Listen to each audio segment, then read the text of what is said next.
सीधा सवाल में बात होगी डोनाल्ड ट्रंप की चौधराहट की, सनक की। दुनिया का चौधरी बन गया है डोनाल्ड ट्रंप,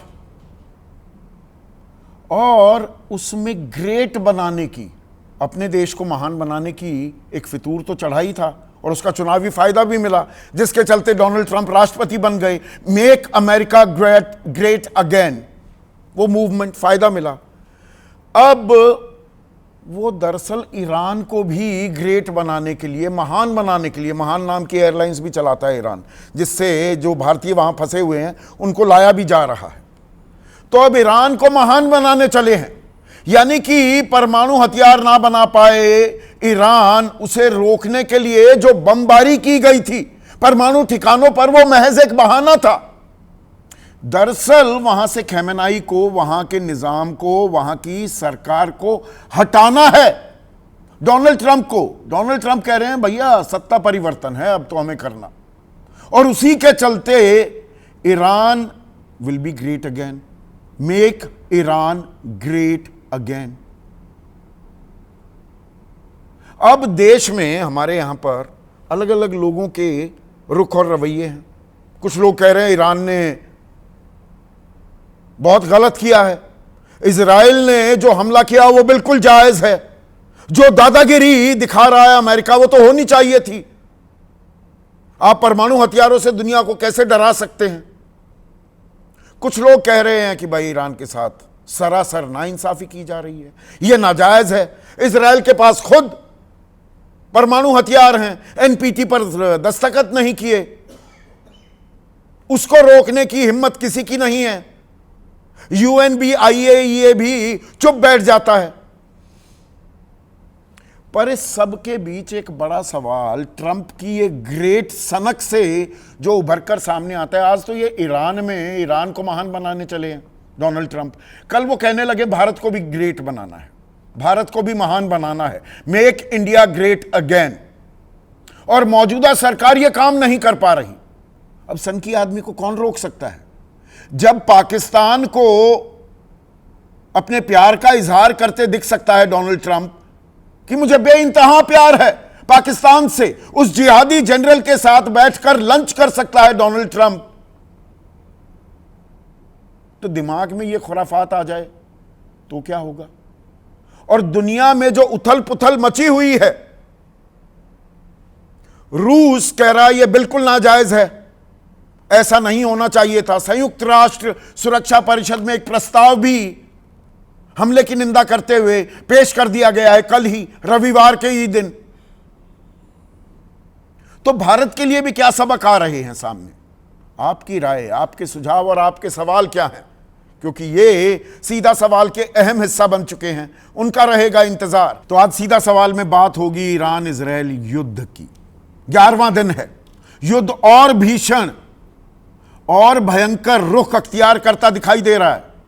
कल तो हमने कार्यक्रम किया ही था, अमेरिका ने 3 परमाणु ठिकानों पर B-2 स्टेल्थ बॉम्बर्स का जो इस्तेमाल किया, उससे इस युद्ध की दशा और दिशा काफी हद तक तय होती दिख रही थी। परमाणु रंग भी ले रहा है अब यह युद्ध, और ट्रंप की चौधराहट के चलते अब तीसरे विश्व युद्ध की आहट लाउड एंड क्लियर दिखाई दे रही है, सुनाई पड़ रही है। आज ईरान के कई ठिकानों पर, सेना के मुख्यालय से लेकर परमाणु ठिकाने तो थे ही, वहां अस्पतालों पर भी इजराइल ने लगातार हमले किए हैं, लगातार। और ईरान ने भी तेल अवीव समेत अशदोद और अश्कलोन पर हमले किए, मिसाइलें दागी हैं, वहां भी नुकसान हो रहा है। कल संयुक्त राष्ट्र सुरक्षा परिषद में एक प्रस्ताव बाकायदा पेश किया गया, आपातकाल बैठक बुलाई गई, और रूस चीन ने बिना शर्त तत्काल सीज फायर का प्रस्ताव रखा है। अब मतदान कब होगा यह तय नहीं है, लेकिन अंतर्राष्ट्रीय समुदाय अब हरकत में आता दिखाई दे रहा है। लेकिन इसमें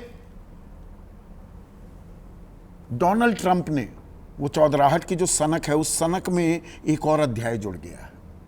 कल तक तो डोनाल्ड ट्रंप ये कहते पाए जा रहे थे कि भाई ईरान के परमाणु हथियार ना बन पाए, इसलिए हमने परमाणु ठिकानों पर निशाना साधा। वो काम हमने कर दिया है, हमारे योद्धाओं ने कमाल का काम किया, अब बात खत्म। पर दरअसल बात वहां से खत्म हुई, एक और अध्याय जोड़ दिया डोनाल्ड ट्रंप ने। अब वो कह रहे हैं कि भाई सत्ता परिवर्तन होना चाहिए। अगर मौजूदा ईरानी सरकार ईरान को फिर से महान नहीं बना सकती तो सत्ता परिवर्तन क्यों नहीं होना चाहिए? Make Iran great again, make America great again कहकर वो लॉलीपॉप लोगों को दिखाकर वो सत्ता में आए हैं। अब ईरान को भी ग्रेट बनाने चल पड़े हैं। यानी कि सत्ता परिवर्तन दरअसल मकसद था, और ये बहुत से जानकार दशकों से कहते आए हैं। और खुद डोनाल्ड ट्रंप अपनी पहली प्रेसिडेंसी में ये कहते थे कि नहीं, ये एक विचार है लोगों का, कुछ रणनीतिकारों का, अमेरिका में भी और इजराइल में भी, लेकिन मैं उस राह पर नहीं जाऊंगा। अब उसी की अगुवाई करते दिख रहे हैं। पर दरअसल यही फितरत है क्या? ये अमेरिका का डीएनए है क्या? ये आपको बहुत गंभीरता से समझना होगा। थोड़े आपके सामने आंकड़े अब मैं पेश करने वाला हूं। अमेरिका अस्तित्व में आया 1776 में। 1776 से अब तक दुनिया भर में 400 से ज्यादा मिलिट्री इंटरवेंशंस, सैन्य दखल दे चुका है अमेरिका। अपने घर में कोई कुछ करे, किसी को कोई प्रॉब्लम नहीं। इसको बाहर मुल्कों में ताका झाकी करने और दखल देने की एक पुरानी बीमारी है, लत है। पूरी जिम्मेदारी से, पूरी गंभीरता से ये बातें आपके सामने पेश कर रहा हूं। अब इसमें भी 1950 से 2019 के बीच, आधुनिक युग, मॉडर्न जमाने की हम बात करें तो इन लगभग 70 सालों में 200 से ज्यादा सैन्य दखल दिए हैं। और इनमें से कोल्ड वॉर का जब फेज था, यानी कि एक गुट अमेरिका की अगुवाई वाला था और एक रूस की अगुवाई वाला, वो 1950 से 1991 में रूस बिखर गया तो वो कोल्ड वॉर भी बिखर गया था। तो 1950 से 1951 तक 72 बार सैनिक दखल। घुस जाते हैं कहीं भी, हम हैं जी चौधरी, हमारी गुंडागर्दी चलेगी, दादागिरी चलेगी, जिसकी लाठी उसकी भैंस, ये करता आया है अमेरिका। और इसमें 3 उदाहरण आपको देना चाहूंगा। सबसे पहला तो ईरान का। ईरान में 72 साल पहले 1953 में वहां एक लोकतांत्रिक सरकार थी। अमेरिका को रास नहीं आई। वो सरकार सरकारीकरण कर रही थी कच्चे तेल के भंडारों का। अमेरिका को लगा भैया इसमें तो हमारा तेल निकल जाएगा, ये तो सरकार फैसले करेगी, बाकी तो हम अपने गुर्गों को बिठाकर कंट्रोल कर लेंगे कहीं ना कहीं से। तख्ता पलट करवा दिया जी, और वहां पर शाह रजा पहलवी की सरकार आ गई। लेकिन लोगों का गुस्सा ऐसा, 1979 में वो सड़कों पर उतर आए, इस्लामी क्रांति हुई। अमेरिका की स्तूद सरकार वहां से हटा दी गई। उसका दुख आज तक अमेरिका को था, तो अब वो दरअसल सामने आ गया क्या? हाउ डेयर यू, 1979 में आपने हमारी गुलाम सत्ता को बेदखल कैसे कर दिया? अब सिलसिला यही नहीं थमता।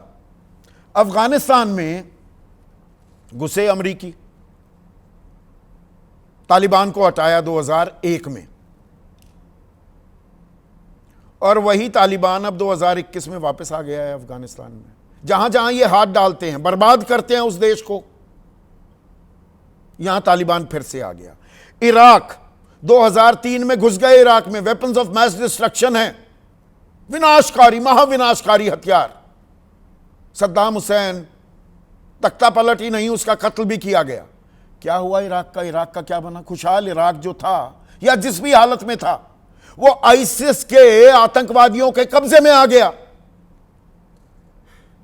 2011 से अब तक वो आईसिस के कब्जे में था, अब उन्हें हटाया जा रहा है, फेल्ड स्टेट हो गया है। यही हाल लिबिया का हुआ।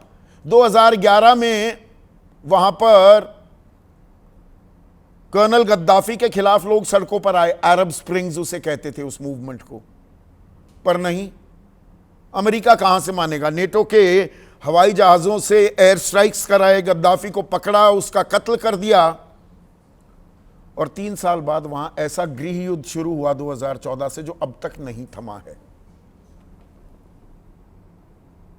तो ये अमेरिका अपनी दादागिरी कब तक करता रहेगा? और रूस जो कह रहा है ये बिल्कुल गलत हुआ, चीन जो प्रस्ताव लेकर आ रहा है, इसके मायने क्या हैं? क्या ये युद्ध अब लंबा खिंचता दिखाई देगा?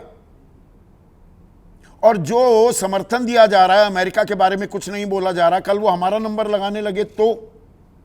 अब आप में से बहुत से लोग कहेंगे India is too big a country, पर हम ऐसी दोस्ती यारी, हमें there are no permanent friends, no permanent enemies, permanent interests, they should be foremost.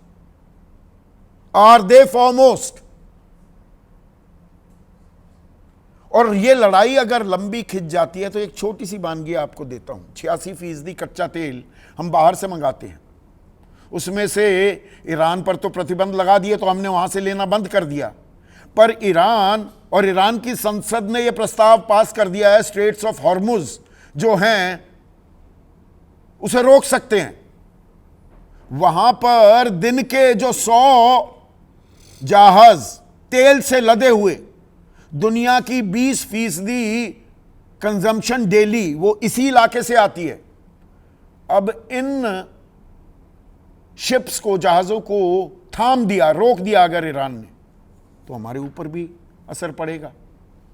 जो दाम हैं तेल के, 5 जून को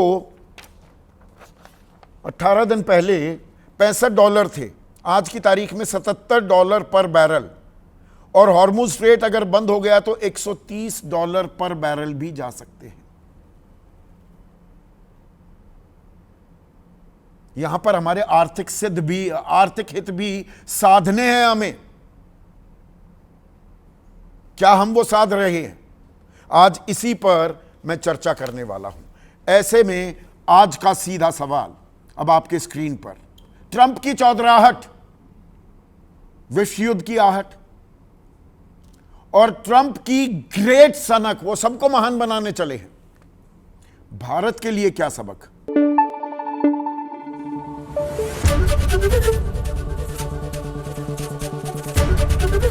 एबीपी न्यूज आपको रखे आगे।